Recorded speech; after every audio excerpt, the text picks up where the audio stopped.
अस्सलाम वालेकुम। Second year कैसे हो आप लोग? सेकंड ईयर पर कुछ बच्चे कह रहे थे कि हमें समझ नहीं आ रही दोबारा पढ़ाना। कहाँ से दोबारा पढ़ना है, कहाँ से समझ नहीं आ रही और किन-किन चीज़ों की समझ नहीं आ रही, ये बता दें ज़रा?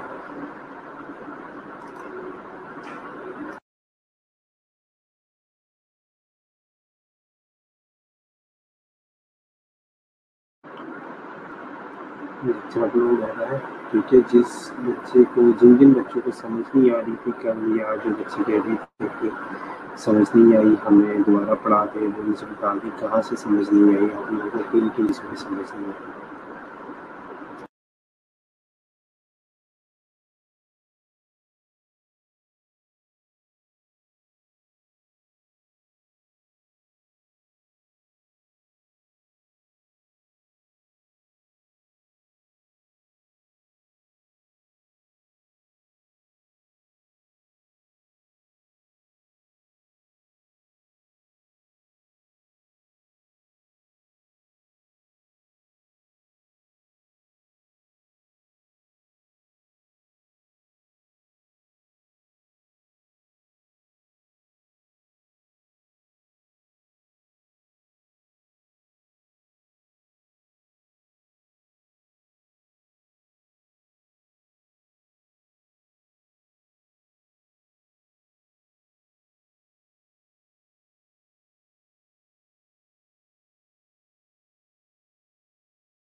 बच्चों आवाज आ रही है आप लोगों को?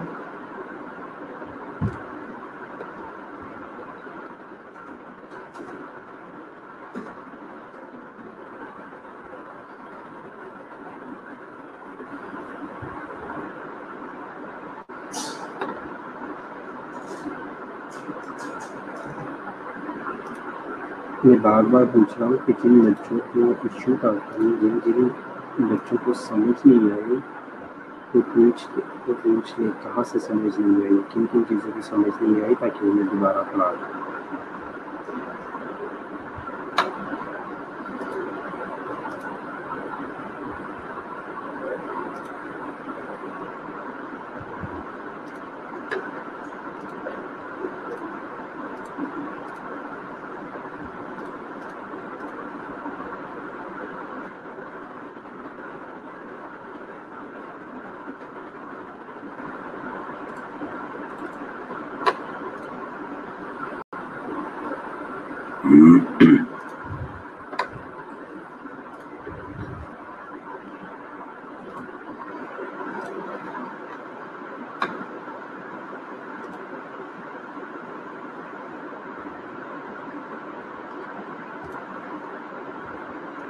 अच्छा अपलोड हो रहा है, पता नहीं लेक्चर को उन्होंने पता नहीं क्यों लग रहा है।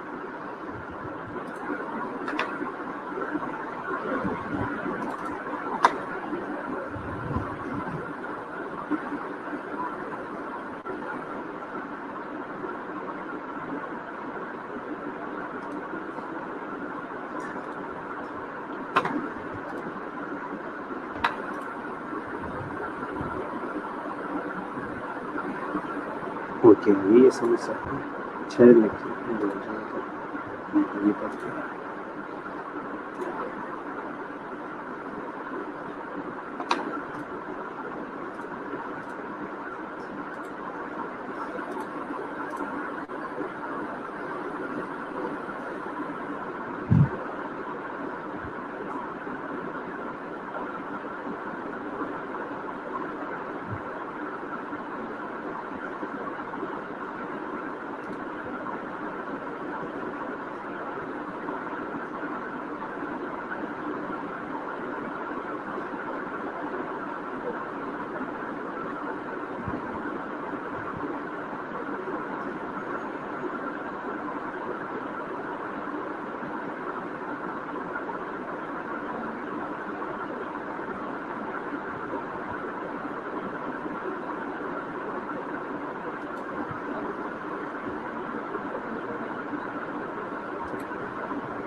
लेक्चर सही तरह अपलोड नहीं है, पता नहीं क्या इशू आ रहा है। मैं स्क्रीन शेयर कर लिया, ठीक है। तो स्क्रीन शेयर से आप लोगों के सामने जो है वो पीपीटी आप लोगों को नज़र आ रही होगी, ठीक है। सो यहाँ तक हमने पढ़ा था 60 स्लाइड जो है वो हमने पढ़े थे, ठीक है। Special procedures for advance practices, इसके अलावा हमने अपेंडिसाइटिस या अपेंडिसाइटिस के लिए जितने भी प्रोसीजर्स हैं या जितने भी टेस्ट और स्पेशल टेस्ट वगैरह है वो सारे पढ़ चुके थे, ठीक है। सो यहाँ पे आप लोगों को बता रही है कि आपने चार्टिंग करनी है, ठीक है। आपने जो है वो लिखना है। अब अपनी फाइंडिंग आपने लिखनी है, तो आप किस तरह जो है वो लिखोगे। जब भी हम पेशेंट की हिस्ट्री देते हैं, हमारे पास डेटा की 2 मेन कंपोनेंट्स होती है, subjective data and objective data. Subjective data वो डेटा है जो कि सब्जेक्ट हमें बताता है, जो कि क्लाइंट हमें स्टेट करेगा, वो हम एज इट इज लिखेंगे पेशेंट की वर्डिंग में, ठीक है। पेशेंट की वर्डिंग में लिखेंगे एज इट इज। हाँ, ये है कि अगर हमने जो है वो एक लैंग्वेज से जो है वो दूसरी लैंग्वेज में चेंज कर सकते हैं, लेकिन हमने सिंपल वर्ड्स जो है वो यूज़ करने, ये मेडिकल जर्गन्स वगैरह जो है वो यूज़ नहीं करने, ठीक है।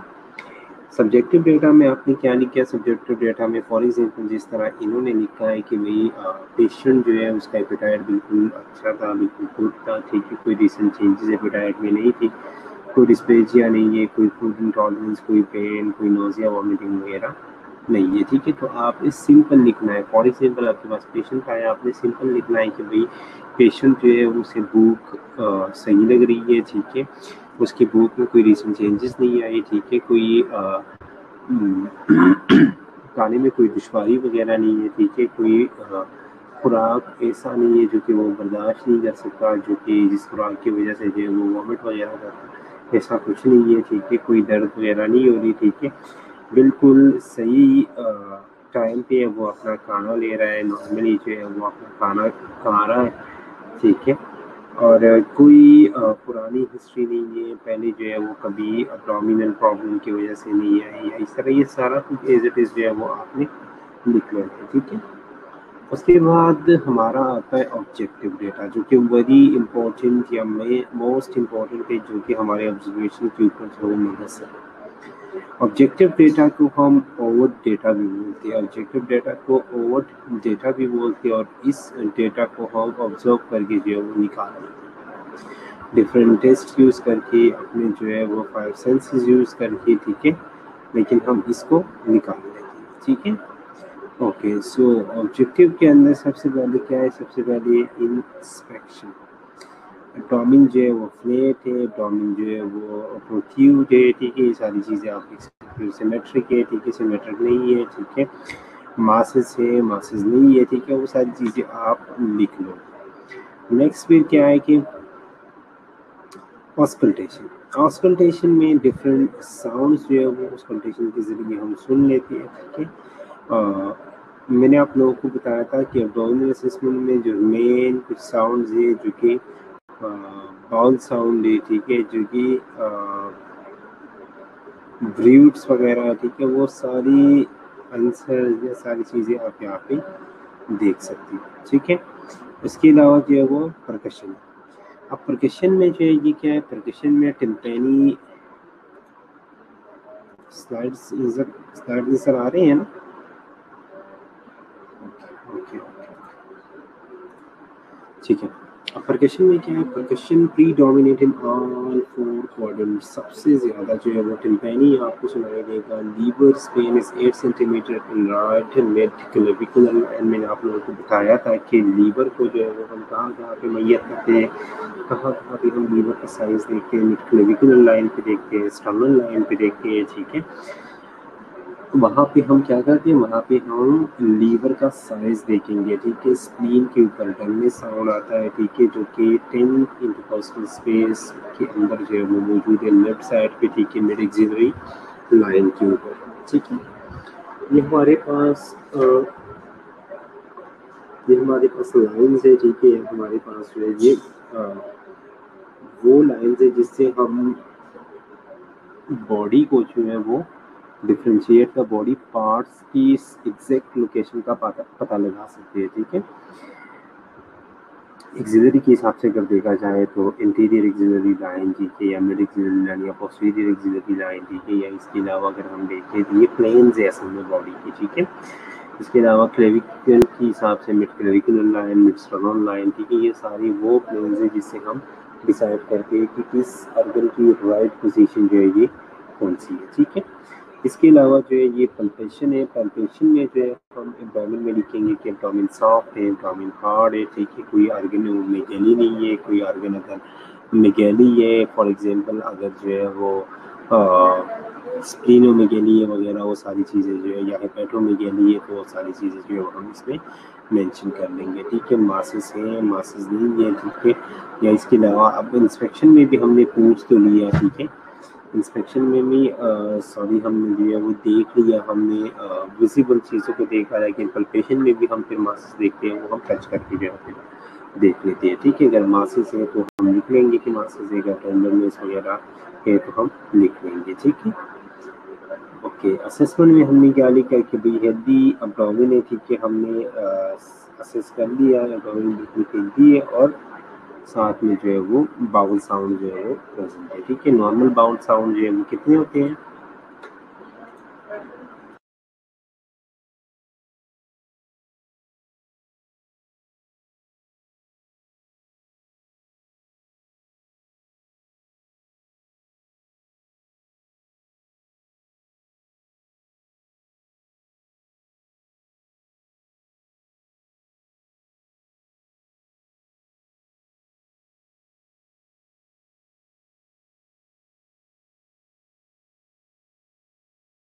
नॉर्मल बाउल साउंड्स कितने होते हैं?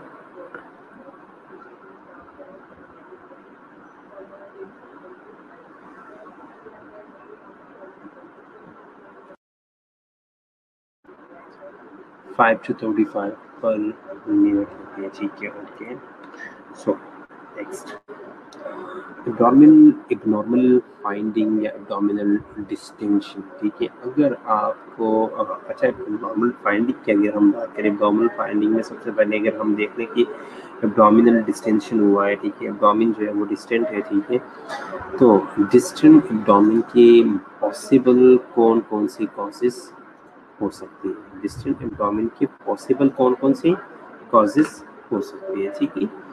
सो आप लोग देख रहे हो कि डिस्टेंट एब्डोमिन में उन्होंने कौन कौन सी चीज़ें मेंशन की है। या तो ओबेसिटी है, ठीक है, बंदा जो है वो मोटा है, इसकी वजह से उसके एब्डोमिन जो है डिस्टेंट है। नेक्स्ट अगर हम देखें तो एयर या गैस, ठीक है। अगर एयर अंदर ट्रे पे तो एब्डोमिन जो है वो डिस्टेंट होगा, ठीक है। अगर गैस ट्रे पे तो गैस की वजह से भी एब्डोमिनल डिस्टिंक्शन हो सकती है, ठीक है। इसके अलावा असाइटीज है। असाइटीज क्या है कि एब्डोमिनल कैविटी के अंदर जो है वो पानी जमा हो जाता है। इसके अलावा ओवरियन सिस्ट है, ठीक है। अगर आप जो है वो देख रहे हो और कहीं पे जो है वो ओवरियन सिस्ट आ रही है, ठीक है, ओवरी के अंदर सिस्ट है, तो उसकी वजह से भी एब्डोमिन जो है वो डिस्टेंट हो सकता है, ठीक है। अगर प्रेगनेंसी है तो तब भी एब्डोमिन जो है वो डिस्टेंट होगा, ठीक है। फीसेस है, ठीक है, कहीं भी फीसेस अकोमुलेट हुए हैं या कहीं पे ट्यूमर वगैरह है तो एब्डोमिन डिस्टेंट होगा। या ये एब्डोमिनल डिस्टिंक्शन की मोस्ट पॉसिबल कॉजेज है, ठीक है, ओबेसिटी, एयर या gas trapping, ascites, ovarian cyst, pregnancy, feces and tube, ठीक है।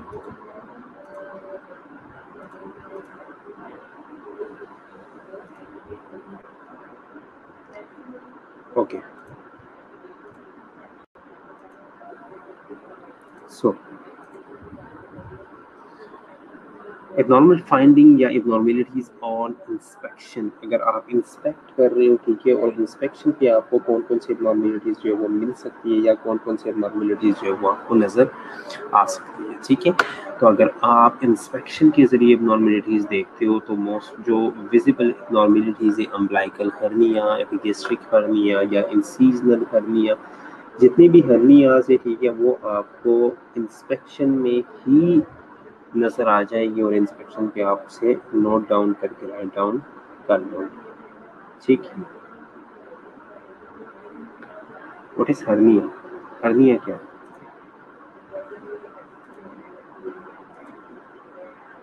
हर्निया क्या है?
ठीक है, हर्निया क्या है? ठीक है, 2 बच्चों ने आंसर किया, बाकी क्या कहते हैं? बाकी 3 बच्चों ने आंसर किया।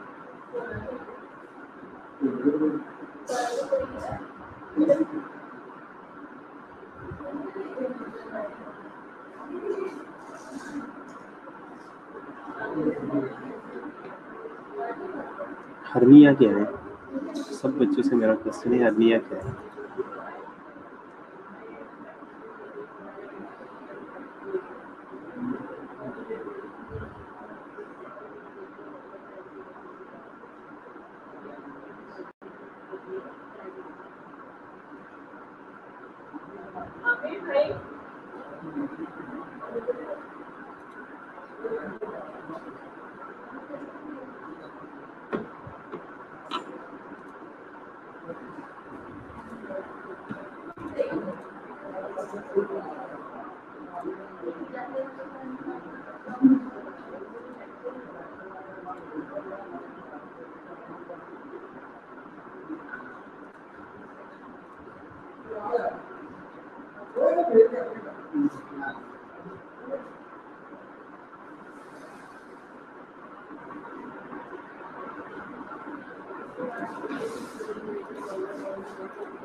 अच्छा, सबका आंसर ऑलमोस्ट ये abnormal exit of tissue and organ forming pouch, मतलब क्या है? मुझे कुछ सिंपल वर्ड्स में बता दे, क्या मतलब है?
ठीक है, जब भी ऑर्गन अपनी कैविटी से बाहर निकल जाता है, जब भी एक ऑर्गन अपनी कैविटी से या अपनी पाउच से या अपनी क्लोजेट से जो है वो बाहर निकल जाता है, उसे हम क्या कहेंगे? उसे हम हर्निया कहेंगे। ठीक है, एबनॉर्मल एग्जिट ऑफ टिश्यू और ऑर्गन फॉर्मिंग पाउच हम क्यों कहते हैं? जब भी कोई ऑर्गन अपनी नॉर्मल पाउच से, अपने नॉर्मल केस से बाहर निकलता है, उसे हम क्या कहेंगे? उसे हम हर्निया कहेंगे। ठीक है, तो जितनी भी हर्निया से, ये सारी हर्नियास हमें जो है वो इंस्पेक्शन पे नज़र आ जाएंगे और इंस्पेक्शन पे जो है ये वो हमें मिल सकती है। ठीक है, ओके।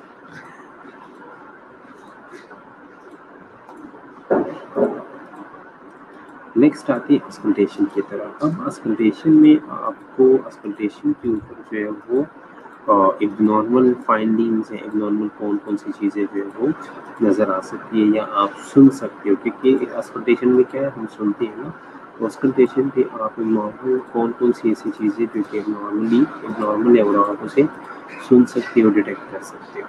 ठीक है, सो उसमें जो सबसे पहला है वो क्या है? वो सक्सेशन स्प्लैश है। वो क्या है? वो सक्सेशन स्प्लैश है। What is succession splash? पढ़ा है हमने ऑलरेडी, हम पढ़ चुके हैं सक्सेशन स्प्लैश को। सक्सेशन स्प्लैश क्या है?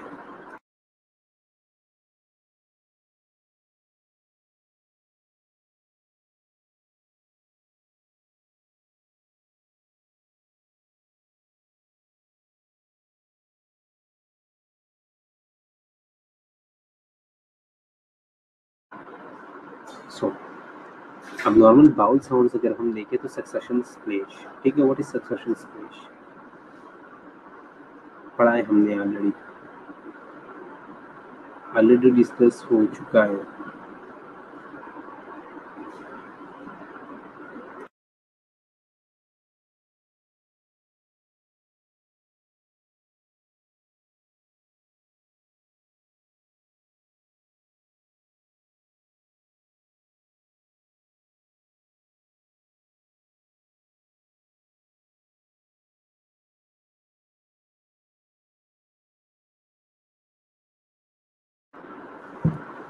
सक्सेशन स्प्लैश क्या है? अच्छा, आप लोगों को मैंने बताया था सक्सेशन स्प्लैश को हम गैस्ट्रिक स्प्लैश भी बोलते हैं, ठीक है। ये जब भी हम एब्डोमिनल एक्सपल्टेशन करते हैं उस पे सडन मूवमेंट के दौरान स्टेथोस्कोप पे आपको एक आवाज़ सुनाई देता है जो कि ऑब्स्ट्रक्टेड ऑर्गन के अंदर फ्लूइड या गैस की वजह से होता है। ऑब्स्ट्रक्टेड क्या है? जैसे स्टमक का आउटलेट जो है वो ऑब्स्ट्रक्ट है, वो बंद है, ठीक है। तो इसी तरह वहाँ पे स्लाइट मूवमेंट के साथ अचानक अगर साउंड प्रोड्यूस हो गया, उससे हमें पता चल जाएगा कि इस एरिया के अंदर क्या है, इस एरिया के अंदर गैस है या इस एरिया के अंदर फ्लूइड है, ठीक है। इससे हमें पता चल जाएगा कि इस एरिया के अंदर फ्लूइड है या गैस है, ठीक है। उसके बाद है hypo active bowel sound. Hypo active bowel sound कब होते हैं? हाइपो एक्टिव बाउल साउंड जब भी कोई पेशेंट जो है एनेस्थीसिया में जाता है, जब भी कोई मेडिसिन यूज करता है, ठीक है, या अगर पेशेंट, अच्छा हाइपो एक्टिव हम कहेंगे मतलब कब हम कहेंगे कि ये हाइपो एक्टिव साउंड है? नॉर्मल बाउल साउंड्स कितने होते हैं और हम कब कहेंगे कि हाइपो एक्टिव है?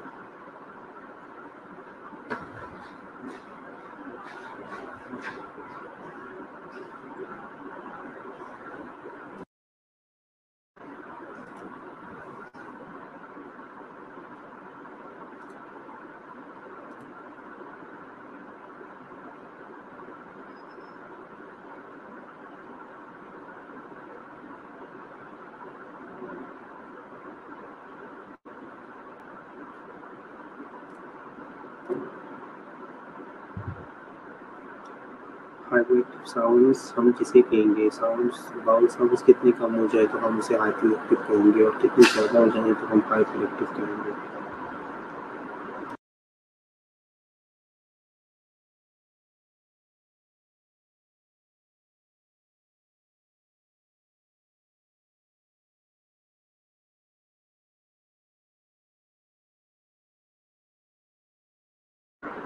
Less than what? Less than what?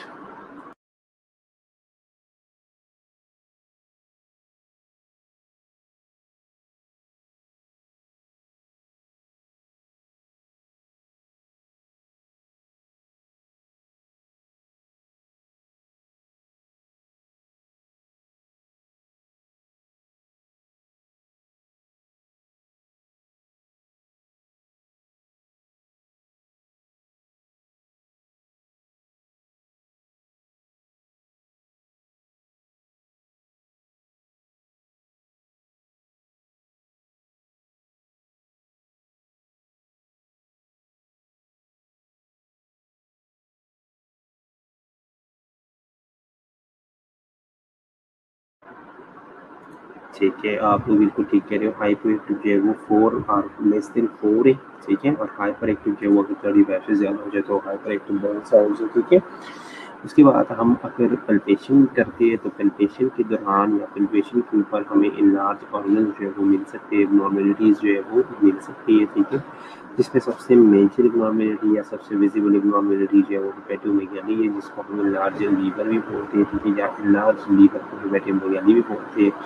इसके अलावा अगर लीवर के ऊपर जो है वो नोड्यूल हो जाए, वो बड़ा हो जाए, ठीक है, तो इनलार्ज नोड्यूलर लीवर भी मिल सकता है। गॉल ब्लैडर अगर किसी वजह से जो है वो इनलार्ज हो जाए, चाहे वो कोलिसिस्टाइटिस की वजह से हो या चाहे वो कोलीलिथियासिस की वजह से हो, लेकिन वो भी हमें जो है वो पल्पेशन के ऊपर जो है वो मिल सकता है, ठीक है। ओके, कोलिसिस्टाइटिस और कोलिलिथियासिस में क्या फ़र्क है?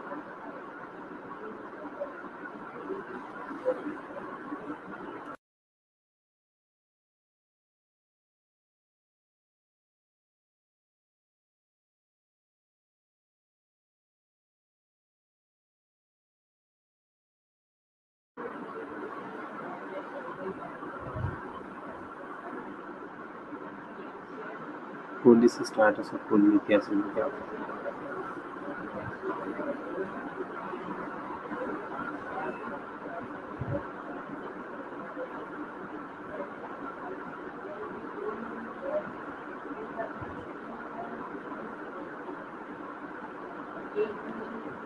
अच्छा, आप सब लेक्चर सुन भी रही हो कि नहीं? सिर्फ जी सर, यस सर, जी सर, यस सर कर रही हो?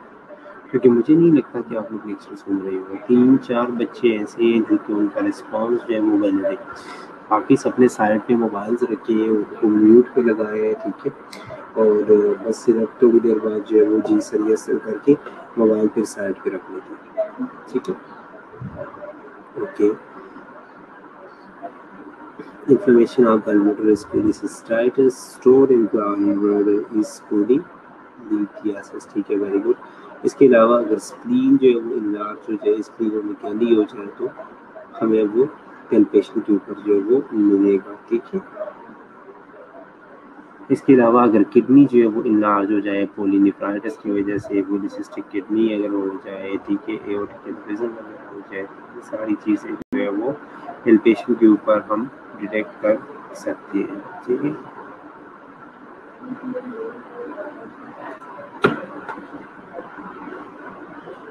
यहाँ तक जो था वो एब्डोमिनल असेसमेंट था, ठीक है। एब्डोमिनल असेसमेंट खत्म हो गया। एब्डोमिनल असेसमेंट में किसी भी बच्चे का कोई भी क्वेश्चन हो तो पूछो।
अच्छा, मुझे ये बताइए मैंने कब पूछा है कि क्लियर है कि नहीं? ये सारी कह रही है क्लियर है।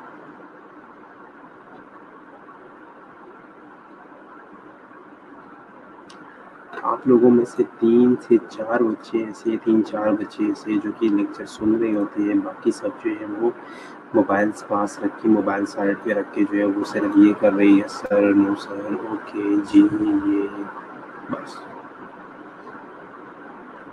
4-5 बच्चे हैं मैक्सिमम जो कि लेक्चर भी सुन रहे हैं और उनका रिस्पॉन्स जो है वो भी वैलिड है। अब फिर से जी सर आ रहे हैं।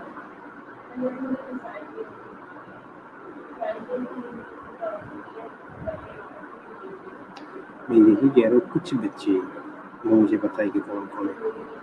4 से मैक्सिमम 4 से 5 बच्चे जिनका रिस्पॉन्स वैलिड है, जिनसे मैं जो क्वेश्चन पूछूं वही उसी क्वेश्चन के आंसर करते, उसी क्वेश्चन का आंसर करती है। बाकी सब जी सर यस सर। चले फिर ठीक है। अगर वही जो मैंने 3-4 मिनट पहले को आप लोगों को कहा था कि सब कुछ क्लियर है, अगर उसका अभी आंसर आ रहा है कि नो सर क्लियर है या जी सर, तो फिर तो आप लोग बहुत स्लो।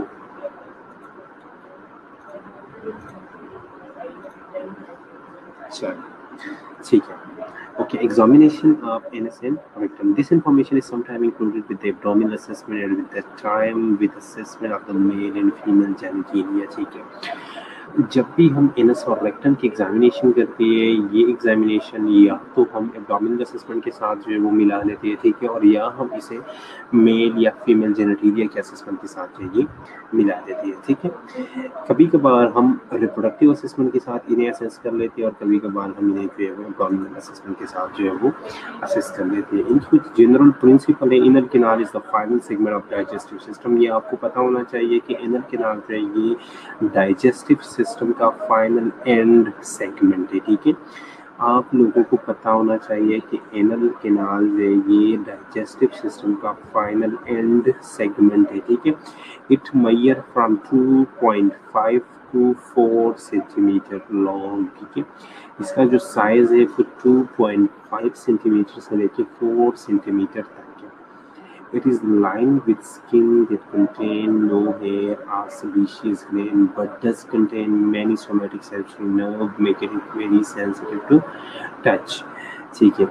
ये एनल कैनाल जो है इसमें कोई हेयर, कोई sebaceous gland जो है मौजूद नहीं है, लेकिन इसके अंदर बहुत सारे सोमैटिक सेंसरी नर्व्स जो है वो मौजूद है, जिसकी वजह से ये highly sensitive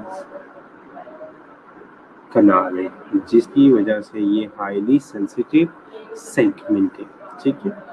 with in the anus are the two sphincters that normally hold the anal canal closed except when passing gas and feces. Anal canal या एनस के अंदर दो स्पिंक्टर्स मौजूद होते हैं जो कि नॉर्मली वो क्लोज रहते हैं, ठीक है, लेकिन जब गैस और फीसिस में पास होना होता है तो तभी वो दोनों स्पिंक्टर्स जो है वो ओपन हो जाती है और उन दोनों गैस और फीसिस को जो है वो रास्ता दे देती है, ठीक है। ओके, अब एग्जामिनेशन, ठीक है सर। हमारे पास सिग्नल का इशू होता है, आधा मिनट सही होते फिर चली जाती है, कभी भी प्रॉपर। अच्छा ठीक है ठीक है ठीक है, प्रॉपर लेक्चर नहीं लिया जाता, ठीक है। ओके ओके ठीक है। अब आप एनस और रेक्टम एग्जामिनेशन कर रहे हो, ठीक है, उसमें हिस्ट्री में आपने कौन कौन सी चीज़ें पूछनी है, बाउल हैबिट्स के बारे में पूछना है, ठीक है। बाउल हैबिट्स में रिसेंटली अगर कोई चेंजेस आए हो, ठीक है, हर इंसान की डिफरेंट बाउल हैबिट्स होती है, ठीक है। फिक्स टाइमिंग इंसान की होती है कि उस टाइम पे उसने वॉशरूम जाना होता है, ठीक है। अगर उन हैबिट्स में कुछ चेंजेस, अगर रिसेंट चेंजेस आई हो तो आपने वो पूछ के वो सारी चीज़ें जो है वो नोट डाउन करनी है, ठीक है। इसके अलावा जो वो स्टूल पास कर रहा है उस स्टूल की करेक्टरिस्टिक क्या है, उसमें ब्लड तो नहीं है, ठीक है, उसमें पस तो नहीं है, ठीक है, वो कंसिस्टेंसी में कैसा है, ठीक है, मीन्स की डायरिया वगैरह तो नहीं है, ठीक है। तो ये सारी चीज़ें आपने पूछ के जो है वो नोट डाउन करनी है, ठीक है। इसके अलावा जो है वो रेक्टल पेन के बारे में पूछना है, ठीक है। इसके अलावा जो है वो कॉन्स्टिपेशन के बारे में, डायरिया के बारे में, हेमोरॉइड्स के बारे में, और स्क्रीनिंग पीआर फोटोस्कोपी, ठीक है। इसमें हम जो है वो स्क्रीनिंग भी करा सकते हैं, ठीक है, प्रोक्टोस्कोपी भी करा सकते हैं, ठीक है। इसके अलावा जो है वो अगर लेक्सेटिव्स या कोई और मेडिकेशन जो है वो यूज़ कर रहा है तो वो भी आपके साथ पूछ लेनी है, ठीक है। और मेडिकेशन मीन्स कुछ ऐसे मेडिकेशन जो कि डाइजेस्टिव ट्रैक्ट को या एनल और रेक्टम कनाल को या आपके स्टूल की क्वालिटी को जो है वो अफेक्ट कर रही होती है, तो वो सारी चीज़ें जो है वो आपने पूछनी है, ठीक है। और साथ साथ जो है वो आपने प्रोस्टेट का प्रॉब्लम पूछना है मेल्स में, ठीक है। रेक्टल एग्जामिनेशन में क्या करना है, आपने assist patient into position, patient की पोजीशनिंग करनी है। मेल का लेफ्ट रेक्टल या standing upper body resting on a table, ठीक है। मेल की पोजीशनिंग आपने कैसे करनी है, मेल की पोजीशन या तो लेफ्ट लेटरल पोजीशन करा सकते हो, या जो है वो अपर बॉडी जो है वो, या आप स्टैंडिंग पोजीशन में कान को लेके आ सकते हो, लेकिन उसकी अपर बॉडी जो है वो एक टेबल के ऊपर रेस्ट डाउन होनी चाहिए, ठीक है। इसके अलावा अगर फीमेल है तो फीमेल के लिए आपके पास जो बेस्ट पोजीशन है एग्जामिनेशन के लिए, इन एग्जामिनेशन के लिए वो क्या वो लिथोटमी पोजीशन है, ठीक है। उसके बाद आपने क्या करना है, सबसे पहले पोजीशनिंग है, पोजीशनिंग के बाद आपने क्या करना है, इंस्पेक्ट करना है, ठीक है। और इंस्पेक्शन के बाद फिर इंस्पेक्शन वही सारी चीज़ें कि कलर के लिए, कंसिस्टेंसी के लिए, वो सारी चीज़ें हो चुकी है, ठीक है। उसके बाद आपने क्या करना है, उसके बाद आपने टेम्पलेट करना है, ठीक है। मेल्स के लिए भी और फीमेल्स के लिए, दोनों के लिए जो है वो आपको क्या करना है, टेम्पलेट करना है, ठीक है। अब rectal examination in men inspect the perineal area, compare the inner canal, rectum and prostate. If the patient cannot stand examine the genitalia before doing the rectal examination, ठीक है। So रेक्टल एग्जामिनेशन में जो है वो आप क्या करते हैं मेन में, कि आप जो है वो पेरिनियल एरिया जो है वो इंस्पेक्ट कर रहे हो, ठीक है। पल्पेट करना है आपने एनल कैनाल को, रेक्टम को और प्रोस्टेट को, ठीक है। अगर पेशेंट जो है वो किसी प्रॉब्लम की वजह से सही तरह खड़ा नहीं हो पा रहा,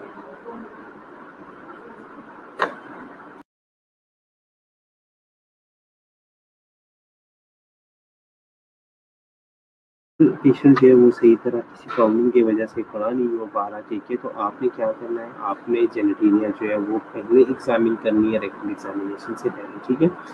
अगर पेशेंट को खड़े होने में मसला है तो पहले जो है वो आप क्या करो, पहले जेनेटेरिया जो है वो एग्जामिन कर लो, उसके बाद जो है वो रेक्टल एग्जामिनेशन करो, ठीक है। Genital and rectal examination in women, अच्छा फीमेल्स में अगर आप जेनिटल और रेक्टल एग्जामिनेशन कर रहे हो तो आप एक्सटर्नल जेनिटलिया जो है वो एग्जामिन करना है, वजाइना और सर्विक्स जो है वो एग्जामिन करना है, ठीक है। साथ साथ जो है वो आप पेप स्मेयर ले सकते हो, ठीक है। स्मेयर किस चीज़ का, सिक्रीशंस का, या जो सुपरफिशियल सेल्स है यूट्राइन, सर्विक्स और यूट्रस का, वहाँ से जो है वो आप स्मेयर या सिक्रीशन का एग्जाम्पल ले सकते हो, ठीक है।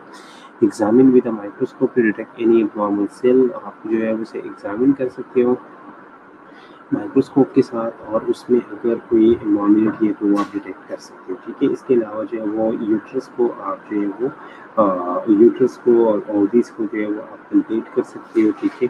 इस साथ साथ जो है वो आप रेक्टो विजाइनल या रेक्टो एग्जामिनेशन जो है वो आप कर सकते हो, ठीक है।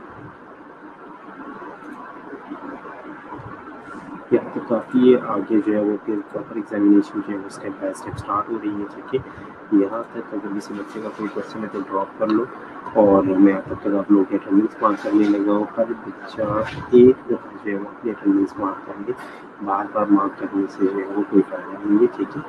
सो ट्राई ये करें कि एक ही दफ़ा जो है वो अपनी अटेंडेंस मार्क करें, ओके।